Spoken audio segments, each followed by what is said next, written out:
मैंने सुगंधा ने अपने पहले वीडियो में पितृपक्ष पर अपनी दादी से मिली सीख आप सभी से साझा की थी, जहां मैंने ये महसूस किया कि पितृपक्ष केवल एक रस्म विधि नहीं बल्कि जीवन दर्शन और हमारी वंशानुगत धरोहर है।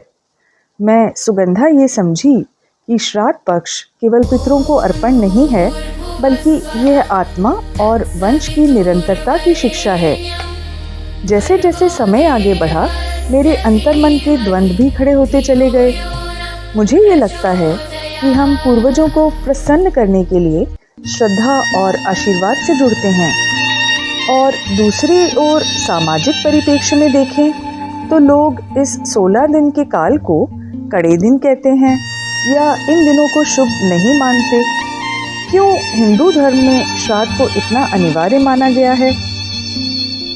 दादी कहती थी कि श्राद्ध के बिना पितरों को तृप्ति नहीं मिलती, लेकिन मेरा मन अक्सर ये पूछता है, क्या सच में ये इतना आवश्यक है?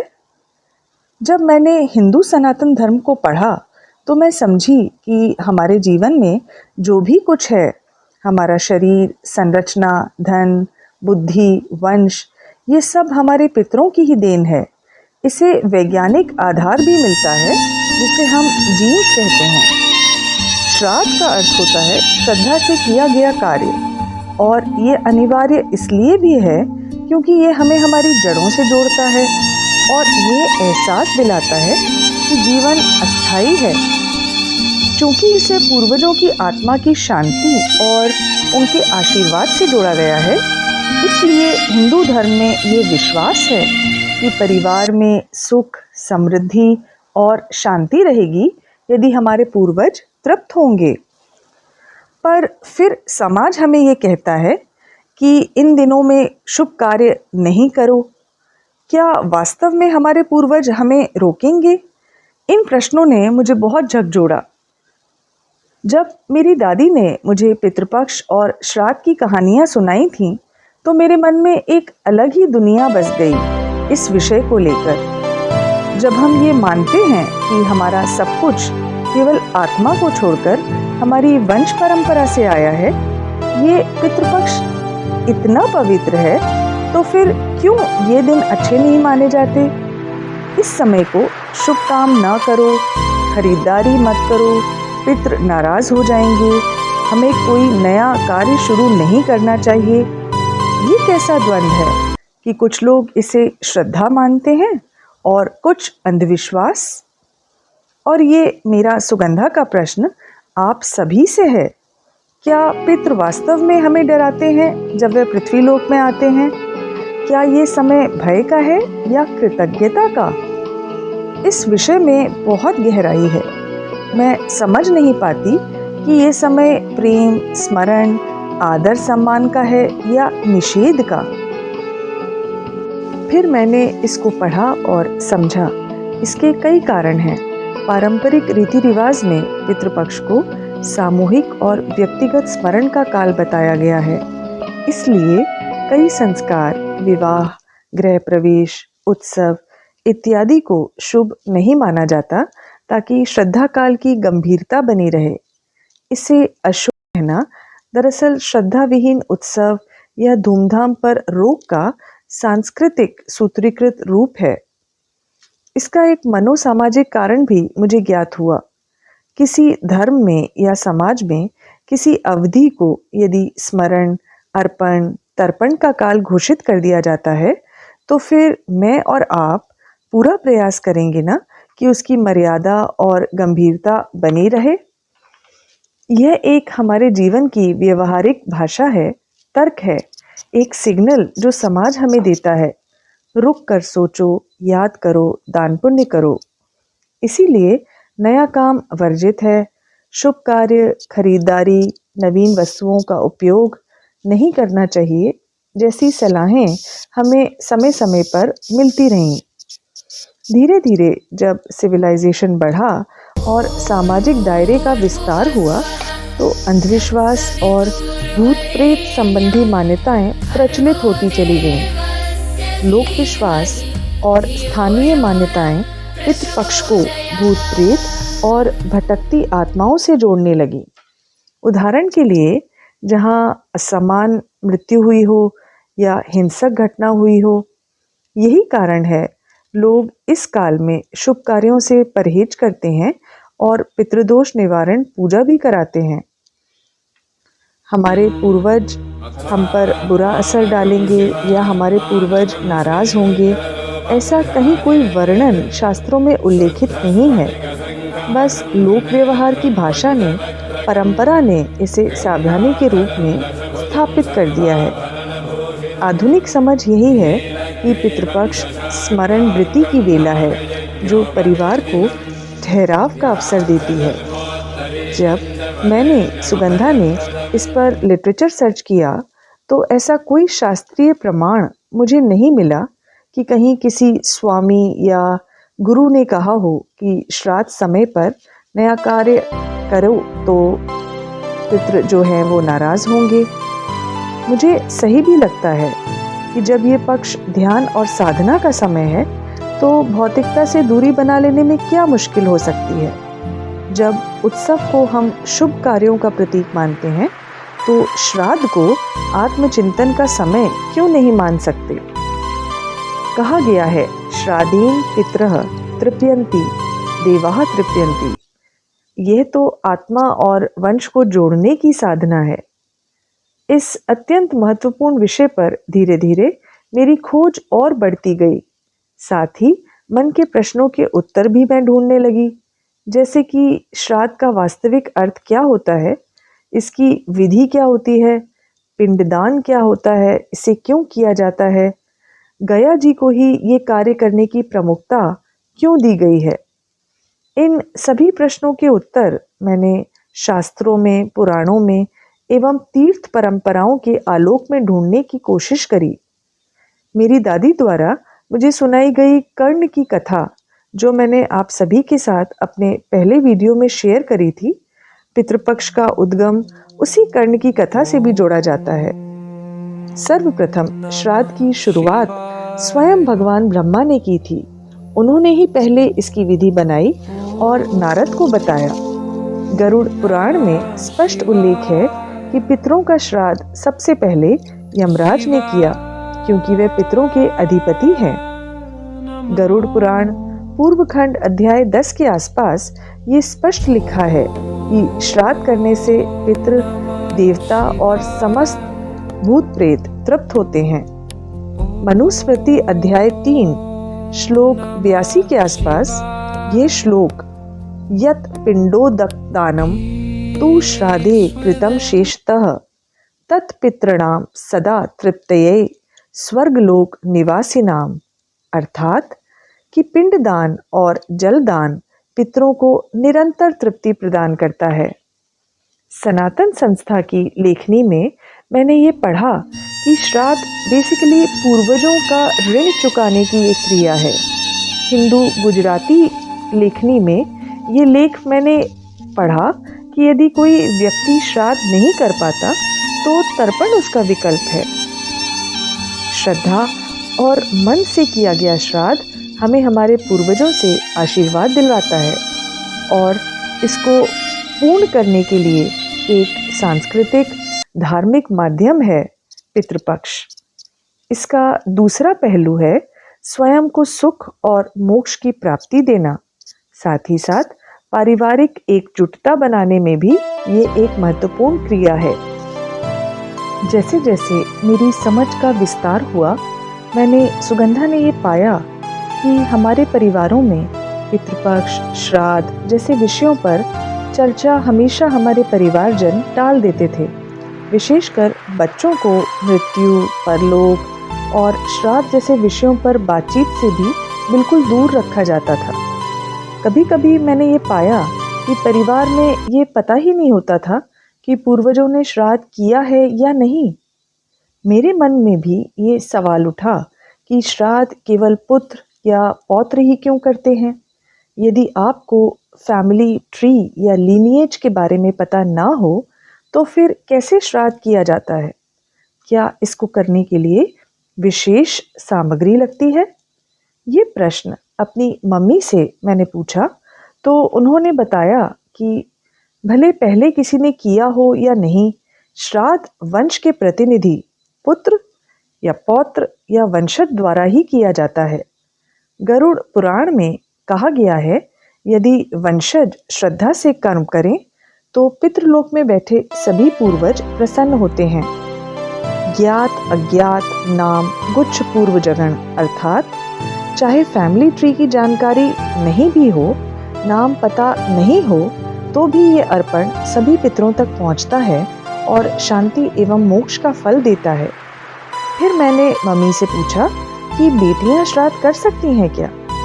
उन्होंने कहा, सबसे पहले परिवार में ज्येष्ठ पुत्र और फिर कनिष्ठ, और यदि वंश में पुत्र नहीं हो तो पौत्र पोते श्राद्ध करते हैं, यदि ये भी नहीं हो तो भाई या भतीजा, ऐसा मम्मी बोली।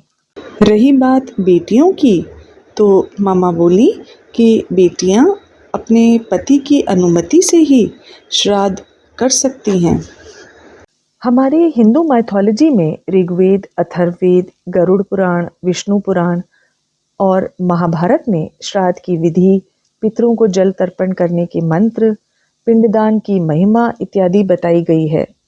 जब भी मैं पिंडदान का अपने मन में चित्रण करती थी तो मुझे ये गोल आकार के सफ़ेद लड्डू मिठाई जैसे प्रतीत होते थे। मैं सोचती थी, ये क्या है और इन्हें क्यों रखा जाता है? इतने सारे लड्डू, वो भी सफ़ेद रंग के, और इन्हें पितृपक्ष में ही बनाया जाता है।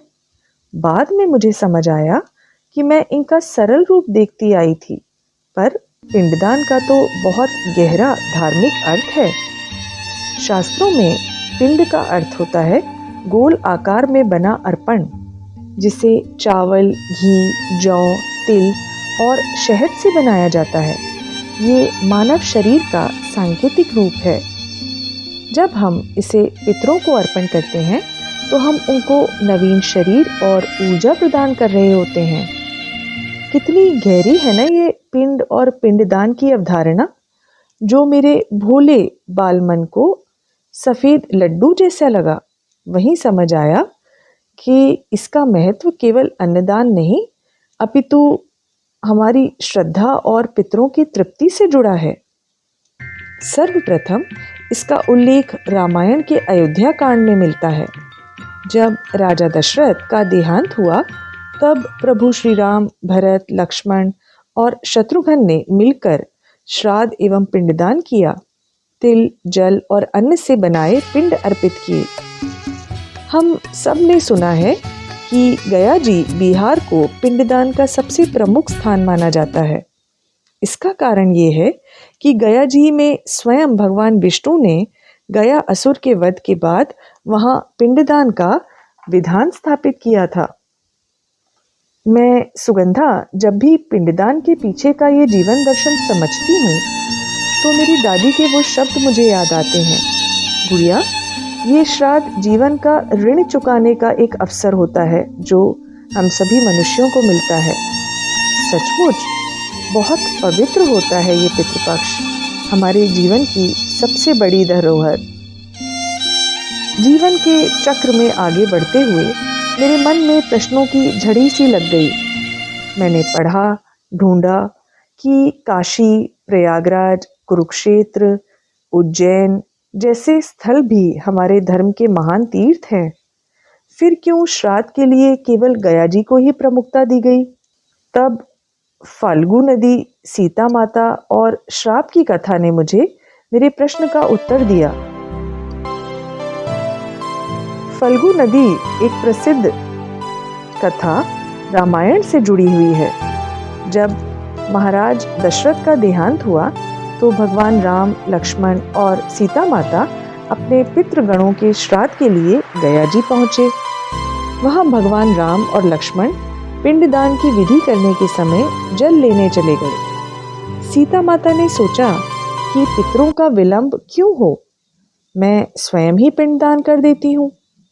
सीता जी ने तभी फाल्गु नदी, अक्षय वटवृक्ष, गया जी का आकाश और एक गाय को इसका साक्षी बनाया। उन्होंने अपने हाथों से रेत के पिंड बनाए और अर्पित कर दिए। इतनी देर में भगवान श्री राम लौटे और बोले, अब हम पिंडदान करते हैं। सीता जी बोली, मैंने कर दिया है। पर राम जी को विश्वास ही नहीं हुआ। तब सीता माता ने कहा, फल्गु नदी, गाय, अक्षय वटवृक्ष और आकाश ये सब गवाह हैं, परंतु विडंबना कुछ यूं हुई कि फल्गु और बाकी सब गवाह ने सत्य छुपाया, असत्य कहा और साक्षी नहीं बने। इससे सीता माता अत्यंत क्रोधित हो गईं और उन्होंने सभी को श्राप दिया। फल्गु नदी से वे बोली, तुम्हारे तट पर जल होते हुए भी लोग तुम्हें रेतली नदी के रूप में जानेंगे। तुम्हारे जल पे रेत छा जाएगी और तुम्हारा वास्तविक स्वरूप छुप जाएगा। इसलिए आज भी फल्गु नदी में जल नीचे दबा रहता है और ऊपर सिर्फ रेत दिखाई देती है। अक्षय वटवृक्ष को श्राप दिया कि उसकी डालियां हमेशा हरी रहते हुए भी सूखी प्रतीत होंगी। गाय को श्राप देते हुए सीता माता ने कहा कि तुम्हारे गोबर को अब पवित्र नहीं माना जाएगा। आकाश को देखते हुए बोली, तुम सब देखोगे पर कोई तुम्हारी गवाही को नहीं मानेगा। बाकी सबने सीता जी के पिंडदान को अस्वीकार कर दिया। ये कथा सुन के मेरे सुगंधा और आप सभी के मन मस्तिष्क में द्वंद्व उठता होगा ना? क्यों सत्य छुपाने वाले सभी को श्राप मिला और फिर भी वही फल्गु नदी आज भी पितरों को तृप्त और पिंडदान का सर्वोच्च स्थान मानी जाती है? आप मेरी मन की जिज्ञासा को दूर करने में मेरी मदद करें। क्या यही जीवन का रहस्य है? श्राप और वरदान दोनों साथ साथ चलते हैं। मूल श्राप फल्गु नदी, अक्षय वटवृक्ष, गाय और आकाश को ही दिया गया, पर वायु पुराण के एक अंश में ये उल्लेख किया गया है कि एक वृद्ध ब्राह्मणी जो कि गया जी की निवासी थी, सीता जी ने उसको ये आशीर्वाद दिया कि तुम्हें श्राद्ध का फल मिलेगा और पिंडदान में ब्राह्मणों को दान देने की परंपरा चलेगी। कहा जाता है कि केवल वृद्ध ब्राह्मणी जो गया निवासी थी, जिसने सच्चाई बताई थी, सत्य का उपयोग किया था, सीता माता ने पिंडदान किया है। उन्हीं को सीता माता ने आशीर्वाद भी दिया। कैसे एक नदी जो आज बाहर से सूखी और रेतीली है और भीतर से गहरी होकर हमारे पूर्वजों की आत्माओं को तृप्त करने का सबसे बड़ा साधन बन जाती है। क्योंकि सीता माता ने स्वयं यहाँ पिंडदान किया था, इसलिए ये कहा जाता है कि फल्गु नदी पर किया गया पिंडदान सारे कुल पितरों को तृप्त करता है। और यही कारण है फल्गु नदी और गया जी पितृपक्ष में सबसे बड़ा तीर्थ माने जाते हैं। मैं सुगंधा ये सोचती हूँ कि क्या आश्चर्य है ना? क्या ये हिंदू माइथोलॉजी है? बहुत ही विचित्र है ये। ज़रा सोचिए, एक नदी जिसके ऊपर रेत है और गहराई में नीचे जल, जैसे हमारे जीवन में बाहर की कठोरता और भीतर से एक संवेदनशील मन। शायद इसीलिए पितरों की आत्माएं यहाँ सबसे अधिक तृप्त होती हैं। ये कथा सुनकर मेरे पितृपक्ष के प्रति मन के भाव और गहरे हुए एवं मैंने इसे और समझने का प्रयास किया। भारत के सबसे प्राचीन श्राद्ध स्थल गया जी की कथा सुनकर मेरा मन श्रद्धा से भर गया और सबसे अच्छी बात मुझे ये लगी कि सीता जी ने स्वयं यहाँ पिंडदान किया और इस स्थान को देवताओं ने भी मान्यता दे दी। पितृपक्ष के इस अध्याय में मेरी अगली खोज थी भारत भूमि में ऐसे पवित्र स्थलों के बारे में समझना जहाँ श्राद्ध कर्म किए जा सकते हों। यहाँ से मैं एक नई यात्रा पे निकली और मैंने ये जानने का प्रयास किया कि यदि कारणवश कोई गया जी न पहुँच पाए तो क्या उनके पितृ तृप्त नहीं होंगे? ऋषि मुनियों के, तीर्थों के, नदियों के मेरे देश भारत में ऐसे कई तीर्थ हैं, जैसे पुष्कर, काशी, प्रयागराज, उज्जैन, रामेश्वरम इत्यादि। हर स्थल में कोई ना कोई अद्भुत कथा और महत्व छुपा है। फिर मैंने जब सब स्थलों के बारे में जाना, जैसे काशी में गंगा किनारे पिंडदान का विशेष फल बताया गया है, कहा जाता है कि स्वयं भगवान शिव ने यहाँ पिंडदान की महिमा बताई और मृत आत्माओं को तारने का वचन दिया। इसी तरह से मैं ये समझी कि पुष्कर राजस्थान में ब्रह्मा जी का एकमात्र मंदिर है, इसलिए श्राद्ध यहाँ अत्यंत फलदायी माना जाता है। इसी कड़ी में मध्य प्रदेश का उज्जैन, जिसे हम महाकाल की नगरी भी कहते हैं, महाकालेश्वर ज्योतिर्लिंग क्षेत्र है। यहाँ पिंडदान करने से आत्मा को सीधा मोक्ष मिलता है। तमिलनाडु के रामेश्वरम में भगवान राम ने स्वयं रावण का वध करने के पश्चात समुद्र तट पर पितरों का श्राद्ध किया था।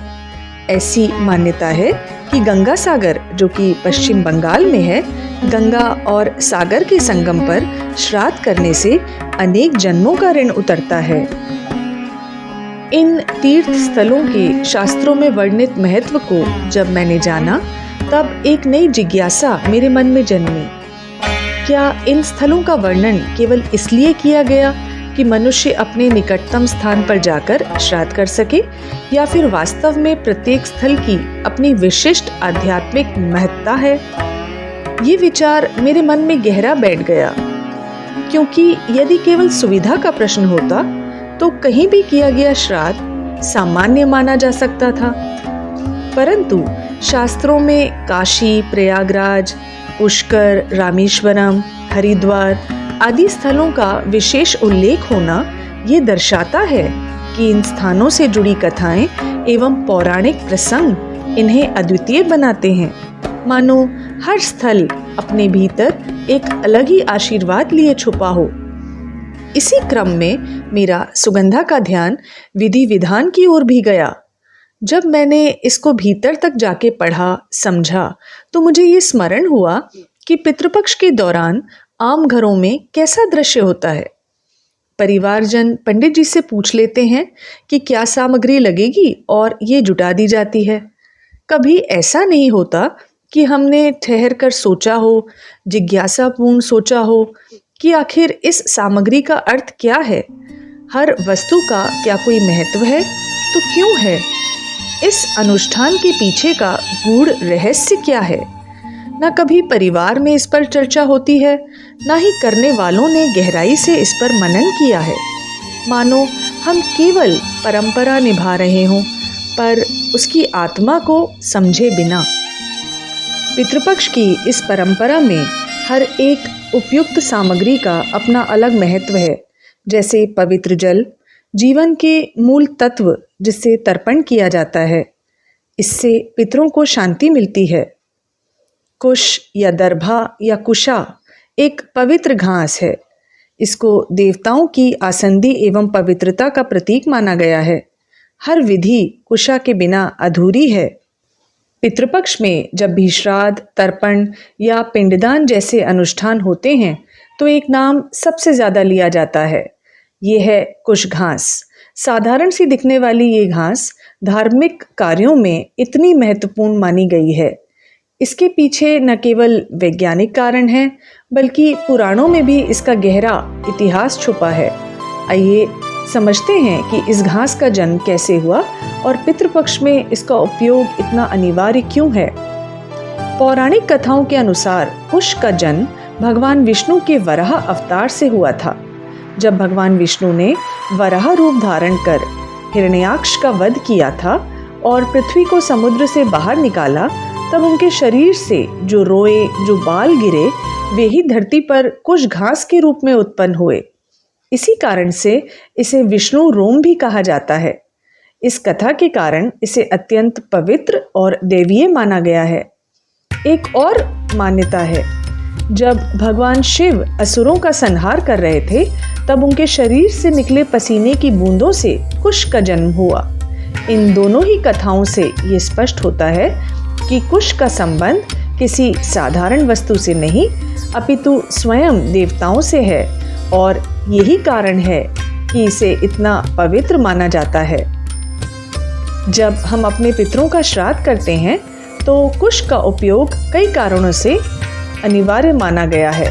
पवित्रता, शुद्धिकरण, क्योंकि ये प्राकृतिक शुद्धिकारक माना जाता है, और नकारात्मक ऊर्जा को दूर करने हेतु इसका उपयोग होता है। ऐसा माना गया है कि कुश के स्पर्श से ही श्राद्ध और तर्पण की क्रिया में किसी तरह की भी अशुद्धि नहीं आती। पितरों को जोड़ने का माध्यम इसे कहते हैं। श्राद्ध के दौरान कुश को पितरों के प्रतीकात्मक रूप में भी इस्तेमाल किया गया है। कुशा के आसन पर बैठकर तर्पण करने से ये माना जाता है कि हम सीधे अपने पितरों को जल और भोजन अर्पित कर रहे हैं। अगली कड़ी में आते हैं काले तिल। काले तिल पाप नाशक होते हैं।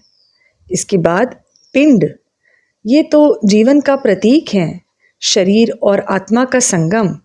इसके दान से पितरों को आहार और शांति प्राप्त होती है। दूध, शहद, घी, इन सभी से श्राद्ध का वातावरण शुद्ध होता है। ये सात्विकता भी दर्शाते हैं। फिर आते हैं फल और मिठाई, जो एक मधुरता का भाव देते हैं, जिनसे हम अपने पितरों को प्रेम से अर्पण करते हैं। इतना पढ़ने, सुनने और समझने के बाद मुझे सुगंधा को सुनते हुए आप सभी को ये लग रहा होगा कि श्राद्ध केवल एक अनुष्ठान नहीं, बल्कि इससे संबंधित हर एक पहलू, हर वस्तु, हर एक क्रिया, हर एक सामग्री, हर अर्पण हमको हमारे पूर्वजों से जोड़ती है। और इसी क्रम में आगे बढ़ते हुए एक पवित्र व्यंजन की रचना मैंने जानी और सीखी। सुगंधा ने अपने मन मस्तिष्क में इसकी कल्पना एक आध्यात्मिक रसोई से की, जहाँ श्राद्ध की भावनाएं सामग्री बनाती हैं और कृतज्ञता उसका स्वाद। उदाहरण स्वरूप, घर में जब कोई भोजन बनता है, उसमें हर सामग्री की एक जगह, एक भूमिका होती है। इसी प्रकार श्राद्ध के विधि विधान में सामग्री जुटाने के बाद समय होता है, या यूं कहें पहला चरण होता है संकल्प और आह्वान का। हम सोच लेते हैं कि यह अर्पण हमें किस पितृ को समर्पित करना है। जल और कुश से आह्वान करना मानो कढ़ाई के नीचे पहली आंच देना हो। दूसरा चरण है तर्पण का। ये उस भोजन में पहला स्वाद डालने जैसा है। जब जल में तिल मिलाकर अर्पित किया जाता है, तो समझिए ये हमारे पितरों के प्रति पहला छौंक है, जो हमारे उनसे संवाद को सुगंधित कर देता है। फिर होता है पिंडदान, तीसरा चरण, जहाँ पिंड अर्पित किए जाते हैं, मानो जैसे भोजन की थाली तैयार हो रही हो। ये अन्न पितरों तक पहुंचाया जाता है। चौथा चरण वह क्षण होता है जब भोजन भरी थाली परोस दी जाती है। ब्राह्मण को भोजन और दान देकर हम अपने पितरों की भूख प्यास को शांत करते हैं। हम सभी ये अपने दिल में महसूस करते हैं कि भोजन परोस के क्या संतोष मिलता है ना। वैसे ही पितरों को तृप्त करने की भावना इससे जागती है, दान पुण्य करके जागती है। आखिरी चरण होता है संतोष और तृप्ति का एहसास। यह क्षण होता है आशीर्वाद का। ये वह शांति है जहाँ लगता है कि पितृ हमारे पास खड़े हैं और अपनी ब्लेसिंग्स हमें दे रहे हैं। इस प्रकार से श्राद्ध विधि एक क्रमबद्ध व्यंजन की तरह है, जिसमें हर सामग्री का, स्वाद का, हर चरण की लय का और अंत में आत्मिक संतोष हमें प्रदान करती है। पितृपक्ष में श्राद्ध की मुझे ऐसी अनुभूति हुई है और होती है जैसे एक पवित्र थाली सचमुच मेरे पितरों तक पहुंच गई हो। उनकी छाया, उनका आशीर्वाद मुझे घेर लेता है।